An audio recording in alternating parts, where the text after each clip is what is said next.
Allez, il nous reste encore deux petits points à voir. Trois petits points. D'abord, ce qu'on appelle les vitesses cosmiques. Là, on aura deux vitesses cosmiques. Donc, la vitesse de circularisation, la vitesse nécessaire pour, si vous lancez bien votre système, rester sur une orbite circulaire. Il y a quand même la condition de bien lancer le système. Et la vitesse de libération, la vitesse nécessaire pour, là encore, si vous lancez à peu près correctement les choses, arriver à l'infini avec une vitesse nulle. On verra que si vous vous souvenez de cette définition, ce sera suffisant pour retrouver entièrement l'expression de cette vitesse de libération. Et une fois qu'on aura vu ces histoires de vitesse, on pourra essayer de déterminer l'énergie mécanique, une expression explicite de l'énergie mécanique pour toutes les trajectoires elliptiques et qui vont nous caractériser les trajectoires elliptiques. Alors, voyons voir ces histoires de vitesse cosmique. Petit 4, les vitesses cosmiques. Les vitesses cosmiques ne vont, contrairement à la loi de Kepler et à l'expression d'énergie mécanique, ne vont pas pouvoir se transposer aux trajectoires elliptiques, tout simplement parce que la vitesse de circularisation, par définition et dans son nom, ça correspond à un cercle. Donc, on ne va pas pouvoir dire, sur une ellipse, on va avoir telle vitesse, puisque justement, la vitesse sur une ellipse, elle change. Donc, il faudra juste se le garder. Et cette vitesse de circularisation, on l'a déjà croisé en fait au début de l'année quand je vous donnais des exercices pour vérifier les homogénéités. Ça faisait partie des exercices habituels et donc vous la connaissez déjà, ou vous pouvez déjà vérifier l'homogénéité correspondante. Mais on va voir en quoi ça nous permet de connaître, par exemple, la vitesse sur la Station Spatiale Internationale, donc en orbite basse autour de la Terre. Donc, quel est l'ordre de grandeur de cette vitesse pour savoir à quoi ça va correspondre et combien de temps techniquement la Station Internationale met pour pour faire un tour autour de la Terre. Bon. Alors, la vitesse de circularisation, c'est la vitesse, donc ce qu'on va appeler V-circ. V-circ, c'est la vitesse nécessaire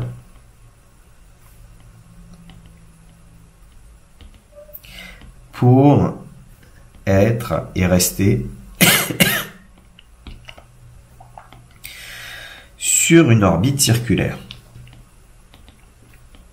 Et donc, étant donné que vous êtes sur une orbite circulaire, vous avez que votre vitesse, elle s'écrit uniquement r θ.e θ. Donc, votre vitesse sur l'orbite circulaire va devoir s'écrire v-circ selon e θ. Et la question, c'est que vaut cette vitesse? Que vaut cette vitesse-là? Alors, comme justement, là, vous avez du r θ.e θ, on a que θ va s'écrire la vitesse de circularisation divisée par... On part souvent de vitesse de circularisation en valeur absolue, mais c'est sûr qu'on peut lui rajouter un signe pour prendre en compte le fait que vous tournez dans le sens horaire ou dans le sens direct. Bon, donc le θ s'exprime en fonction de cette vitesse de circularisation v-circ sur r.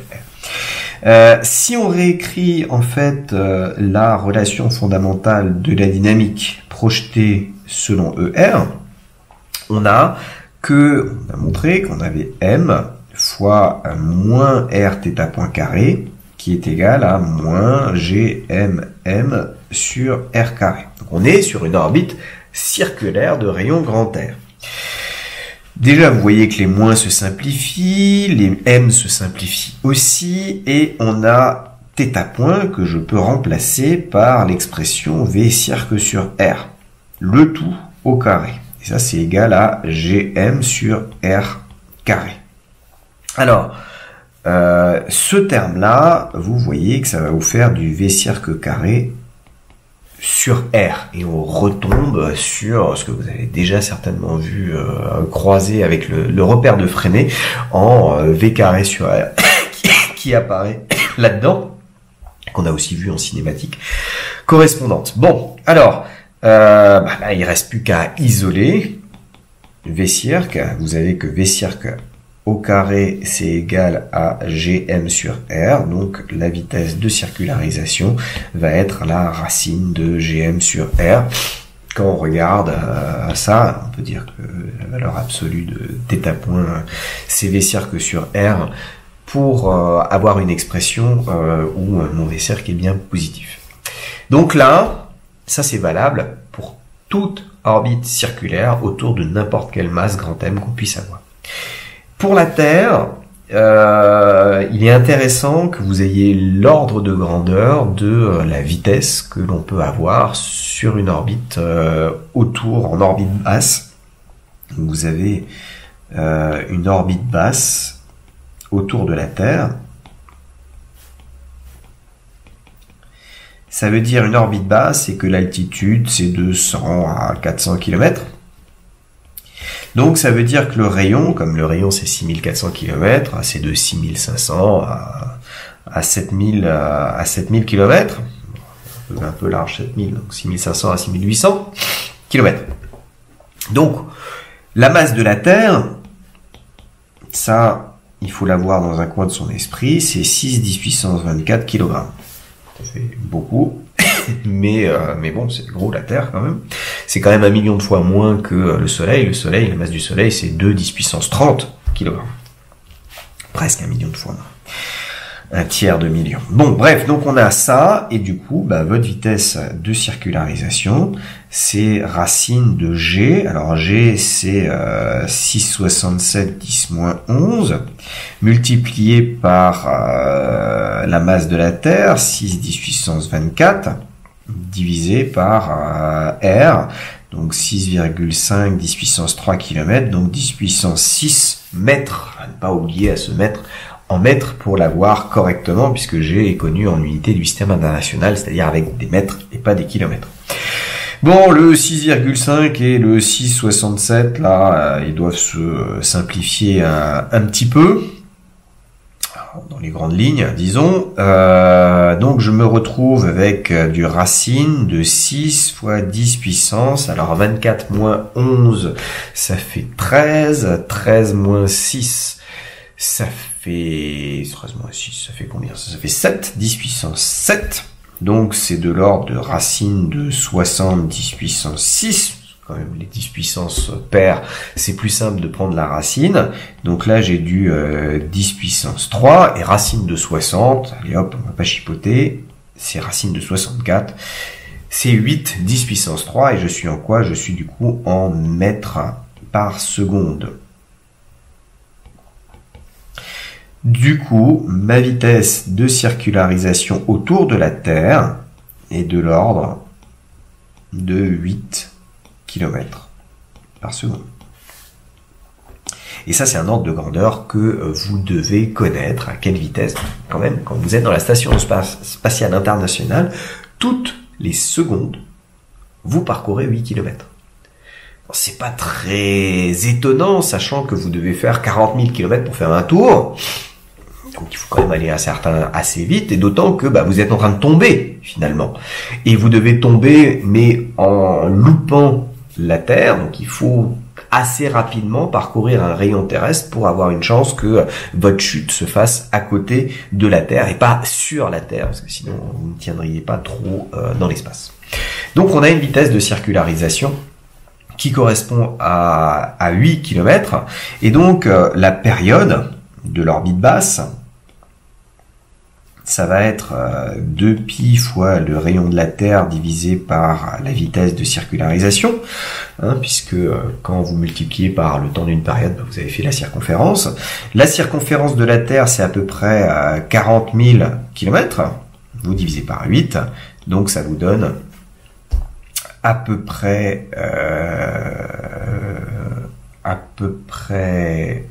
5, 10 puissance 3.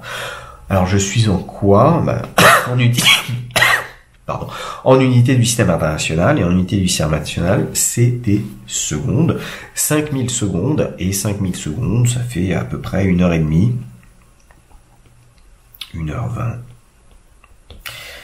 pour avoir un ordre de grandeur. Donc en fait, toutes les heures, 1h30, vous avez fait un tour de la Terre. Ce qui veut dire que les astronautes qui sont dans la station spatiale internationale, 40 minutes jour, 40 minutes nuit, 40 minutes jour, nuit, toutes les 40 minutes, ça change. Donc ça change vite. Alors vous comprenez qu'ils n'ont plus vraiment d'horaire. Nos jours et la nuit n'a pas vraiment de sens. Donc de temps en temps, ils décident de faire une sieste de 4-5 heures et puis un peu plus tard, donc à intervalles réguliers pour garder un certain rythme. Mais toutes les 40 minutes, ils ont fait un demi-tour. Ils sont de l'autre côté de la Terre. Donc ça avance très rapidement. C'est un ordre de grandeur qu'il faut avoir en tête pour pouvoir voir ces choses-là. Alors, petit b, la vitesse de libération. Autre vitesse cosmique, dans le sens où ça correspond à des choses qui se passent dans le cosmos.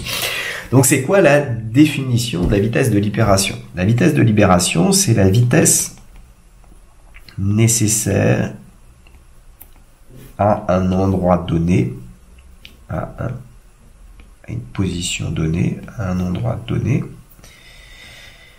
pour pouvoir aller jusqu'à l'infini. Donc on est tout juste en état de diffusion jusqu'à l'infini avec une vitesse nulle. Et si vous retenez ça, vous avez absolument tout retenu. Alors pour retrouver ça, il faut vous dire, j'utilise la conservation de l'énergie mécanique. Donc on utilise la conservation de l'énergie mécanique. Et la conservation de l'énergie mécanique, elle me dit quoi? Elle me dit que l'énergie mécanique au départ, c'est égal à l'énergie mécanique à l'arrivée. Avec mon énergie mécanique qui s'écrit l'énergie cinétique, 1/2 de mv carré, plus l'énergie potentielle qui dépend de R, et on a une expression explicite pour celle-ci, on va la réécrire, c'est moins GMM sur R. Alors, à l'arrivée, je veux atteindre l'infini. Ça veut dire que R, c'est l'infini. Et la vitesse, je veux l'atteindre avec une vitesse nulle, ça vaut 0. Ce qui veut dire que ce terme-là, mon énergie mécanique, le terme mon énergie cinétique, il est nul. J'arrive à l'infini, mais j'y arrive avec une vitesse qui tend vers 0, quand j'arrive à faire tendre R vers l'infini. Et 1 sur l'infini, ça va me donner 0. Et donc, automatiquement, pour avoir la vitesse de libération, c'est la vitesse qui est nécessaire pour obtenir une énergie mécanique nulle au lancer de votre système. Donc, au départ, on est en R départ avec une vitesse V qui est égale justement à cette vitesse de libération, le fameux V libre. D'où votre énergie mécanique qui s'écrit 1/2 de M V libre carré moins GMM sur R départ. Donc ça c'est au départ, doit être égal à l'énergie mécanique à l'arrivée. On a vu que on veut qu'elle soit égale à 0, puisque pour atteindre l'infini avec une vitesse nulle, on a besoin d'une énergie mécanique nulle. Mais c'est parce qu'on a pris un cas particulier. Quand vous isolez ça, vous avez les masses qui gentiment petit m se simplifient, et vous avez une expression de votre vitesse de libération qui est égale à racine de Gm, de 2Gm sur R départ. Et on remarque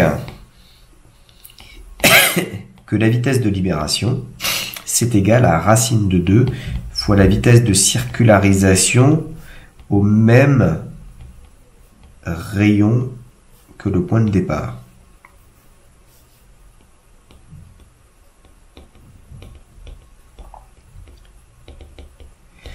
En d'autres termes, si vous êtes sur une orbite circulaire, il suffit d'augmenter votre vitesse de 40%, 41%, parce que racine de 2 c'est 1,4142, donc si vous augmentez de 42% pour être sûr, alors vous allez partir à l'infini. Alors c'est pas forcément facile d'augmenter quasiment de moitié sa vitesse, mais c'est pas grand chose finalement de vitesse en plus pour réussir à atteindre l'infini. À retenir cette expression-là et puis cette caractéristique avec un même point de départ.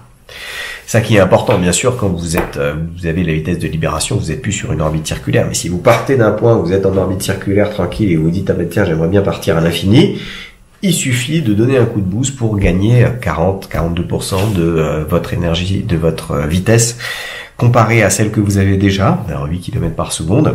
Donc, au niveau de la Terre, on peut déterminer, donc, à la surface de la Terre, on a que Vlib, c'est égal à racine du coup de G fois la masse de la Terre divisé par le rayon de la Terre. Et quand on fait de l'application numérique, on trouve du 11,2 km par seconde. Et là, ça vous donne la vitesse minimale que vous devez atteindre à la surface de la Terre si vous voulez atteindre l'infini en ayant arrêté toute propulsion. Alors bien sûr, quand vous avez des fusées, c'est pas ce qui se passe. Elles commencent à une vitesse nulle à la surface de la Terre, elles montent doucement, et vous continuez à pousser dessus. Et d'ailleurs, ça a fait une erreur dans Tintin. On a marché sur la Lune, puisque à un moment ils disent ah tiens, vous avez atteint la vitesse de 11,2 km par seconde.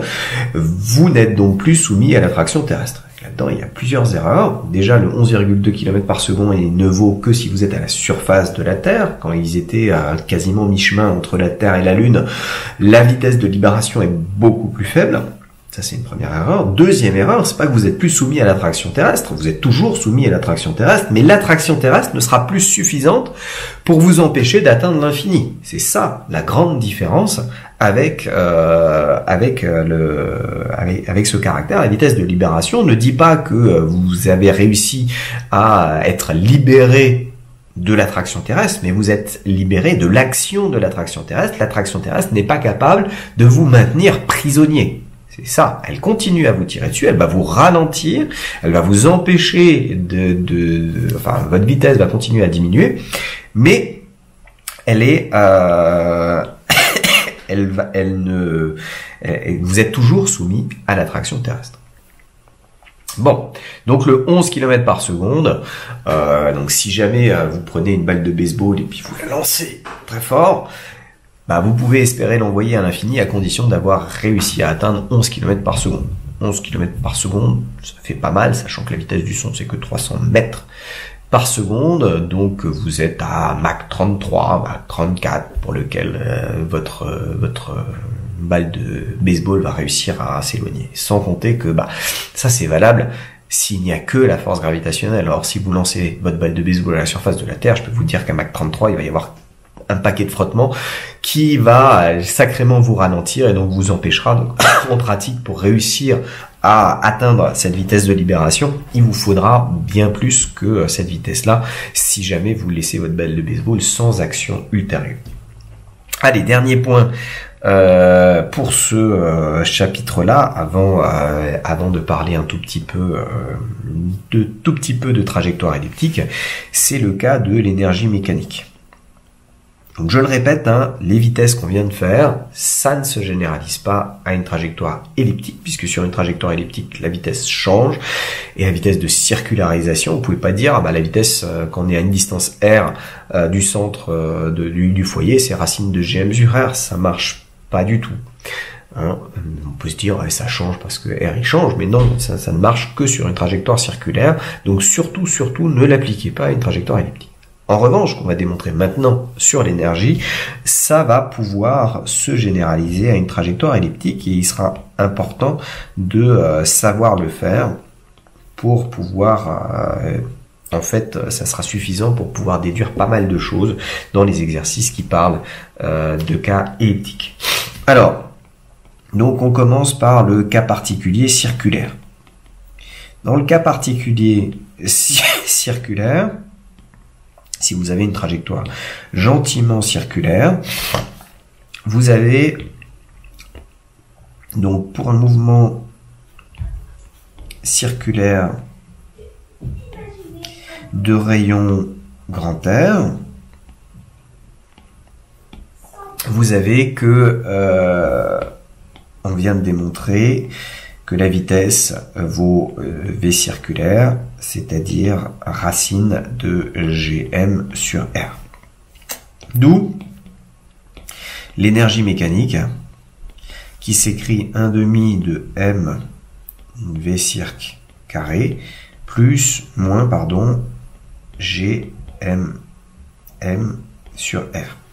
Quand on remplace le V circ au carré, la racine disparaît, il me reste du Gm sur R, donc j'ai 1/2 de Gmm sur R, moins la même chose, Gmm sur R.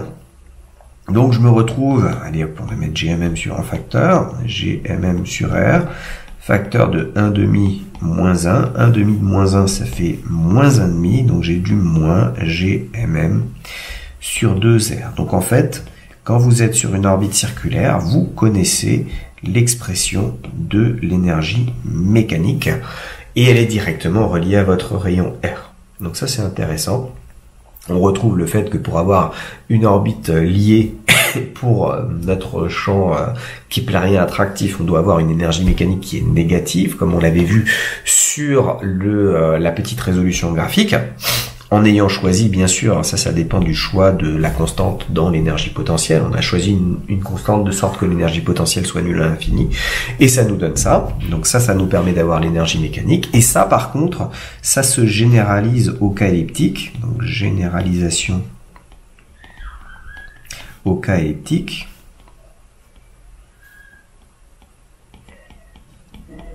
Et la généralisation au cas elliptique vous permet tout simplement de remplacer, comme pour la troisième loi de Kepler,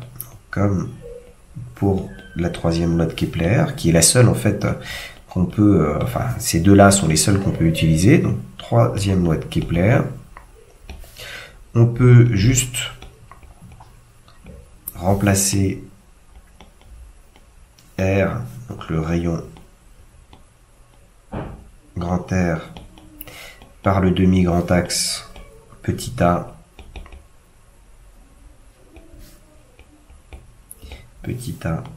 de l'orbite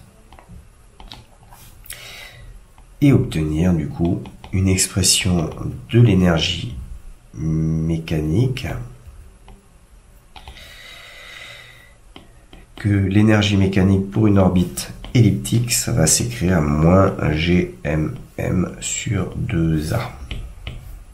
Donc on a l'expression explicite de l'énergie mécanique pour une orbite elliptique. Alors la vraie démonstration, elle est longue parce qu'il faut calculer la vitesse en tout point, montrer que ça ne simplifie pas bien comme le rayon change. Qu'est-ce qui t'arrive toi? Comme le rayon change, le terme en moins Gmm sur R change, le terme en 1/2 de mv carré change, mais la somme des deux reste constante et fait apparaître naturellement le demi-grand axe. Donc c'est un peu compliqué au niveau de la démonstration à mettre en place, mais pour autant on a le résultat. Ce qui est important, c'est de savoir utiliser ce résultat dans les exercices. Pour les quelques cas, on vous donnera une orbite elliptique comme l'exercice classique des orbites de transfert de Hohmann qu'on fera très certainement pendant les sessions de cours.